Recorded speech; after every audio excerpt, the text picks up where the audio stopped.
The Boer War, a tale of imperialism and resistance, didn't erupt from a singular incident. Instead, it was a culmination of tension and rivalry. In the 19th century, the discovery of gold and diamonds in South Africa heightened British interest, eager to control this land of immense wealth. At the other end, the Boers, descendants of Dutch settlers, grew wary of British encroachment. The stage was set as the land was rich, and so were the conflicts that brewed silently between the two mighty forces. For Britain, South Africa was more than just a piece of colonial territory. In the scramble for African resources, it presented an opportunity to solidify their dominance. Control over South African mines was seen as a way to sustain Britain's industrial and financial power. However, the Boers stood as a formidable challenge, unwilling to relinquish their autonomy. Thus, the British were intent not just on victory, but the assimilation of the Boer territories, Transvaal and the Orange Free State. To the Boers, self-determination was non-negotiable. They were proud of their heritage and sought to remain free from British rule. Their agrarian lifestyle was interwoven with their independence, and British intervention in their affairs was an affront to all they held dear. To defend their way of life, the Boers were prepared to take the fight against the behemoth British Empire. The tensions bubbling finally spilled over during the ill-fated Jameson Raid of 1895, an attempt by the British to incite an uprising within Boer territories. It failed spectacularly, leading to the raid being thwarted and its leader, Leander Starr Jameson, captured. This misadventure only fueled animosity, setting a firm stage for an inevitable larger conflict. In October 1899, the powder keg ignited. The Boers issued an ultimatum to Britain demanding the withdrawal of all British troops from their borders. The British response was swift and dismissive, leading to the declaration of war just days later. The Second Boer War, as it is often referred to in history, had begun, plunging the region into a tumultuous struggle. The onset of war saw the Boers launch offensives into British territories, utilizing their mastery of guerrilla tactics and mobility to their advantage. Initial victories at battles like Colenso and Speen-Kop stunned the British forces, proving that the Boers were not to be underestimated. These battles set the tone for a fierce and grueling confrontation. Though the Boers had initial success, the vast resources of the British Empire soon came into effect. With reinforcements and superior military technology, the British were determined to grind out a victory. Their strategy shifted from open battlefields to containment, driving the Boers into a corner.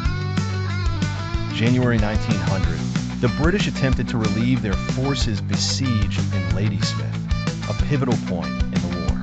For weeks, British and Boer forces clashed, with heavy casualties on both sides. It became evident that the war would demand all resources available, shifting Britain's tactics from immediate victory to a war of attrition. As the British moved to counter Boer advances, Boers adapted by employing guerrilla tactics. Utilizing their knowledge of the terrain, they engaged in hit-and-run attacks, disrupting British supply lines and communication channels. These tactics wore down the British, showcasing the adaptability and resilience of the Boer fighters. Faced with a war not easily won, Britain ramped up its efforts by sending hundreds of thousands of troops to South Africa. The logistical capacity of the British had its merits. And world-renowned commanders like Lord Roberts and Lord Kitchener were dispatched to turn the tide in favor of the Empire. In retaliation to guerrilla warfare, the British adopted drastic measures, including the scorched earth policy. They destroyed Boer farms, killed livestock, and interned civilian families in concentration camps. This harsh strategy aimed to break the spirit of the Boer fighters by removing their support networks. Perhaps one of the darkest chapters in the Boer War, the concentration camps for Boer civilians were overcrowded and undersupplied. Thousands died, due to disease and malnutrition. International outrage grew as reports emerged, portraying the British as imperial tyrants who prioritized victory at the cost of human lives. The pivotal Battle of Partabug marked a significant British victory. After a protracted and grueling siege, British forces captured a large Boer contingent, including its general.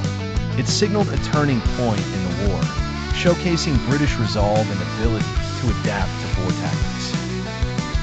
The British capture of Pretoria in June 1900 was a symbolic triumph, capturing the capital of the Transvaal. However, despite such successes, the war was far from over, with Boer resilience continuing to fuel sporadic skirmishes and resistance efforts throughout rural South Africa. Faced with protracted guerrilla warfare, Lord Kitchener initiated a strategy that involved building blockhouses across South African landscapes. These fortified structures created networks to cut off Boer movement, restricting their ability to launch surprise guerrilla attacks effectively.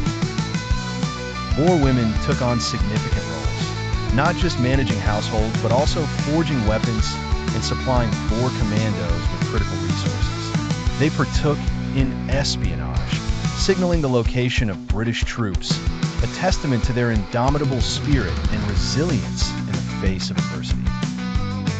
Across the globe, the Boer War attracted significant attention. Critics lambasted British tactics, particularly the use of concentration camps. Support for the Boers came from unlikely allies, and the war cast a shadow on Britain's image as a moral umpire, exposing the harsh realities of imperial conquest. Both Boers and British interacted with various indigenous groups during the war. These communities had their alliances and grievances, with some siding with the British and others with the Boers, a testament to the complex tapestry of relations in the region. The war spilled over beyond the Boer territories, affecting nearby colonies. Military movements disrupted local economies and social structures, and the war's outcome would shape colonial boundaries and influence in southern Africa.